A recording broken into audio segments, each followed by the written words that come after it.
இனிய நண்பர்களே, மாலை வணக்கம். நான் இப்போ ஒரு உண்மையை சொன்னால் உங்களுக்கெல்லாம் வலிக்கும். குறிப்பாக சினிமா நண்பர்களுக்கு, உதவி இயக்குநருக்கு வலிக்கும். நேற்று 7 படத்துக்கு மேலே வெளிவரதில்லை. அதில் ரப்பர் பந்துங்கிறது தான் கொஞ்சோண்டு பரவாயில்ல. கலெக்ஷன்லேயும் கொஞ்சோண்டு தான் பரவாயில்ல. கூட்டம்லாம் ஒன்றும் பெருசாக இல்லை. இது எந்த படத்துக்கும் வரவேற்பும் இல்லை, கூட்டம் இல்லை, ஒன்றும் இல்லை.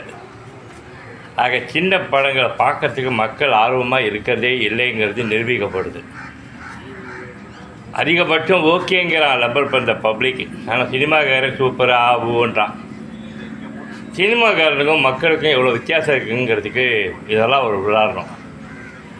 என்ன இருந்தாலும் டைரக்டர் பாஸ் தான், மறுக்கலை. ரப்பர் பந்து டைரக்டர் இருந்தாலும் ஹிட்டு அப்படிங்கிற ஒரு மாற்றம் உருவாகலை. இதுதான் நிஜமான நிஜம்.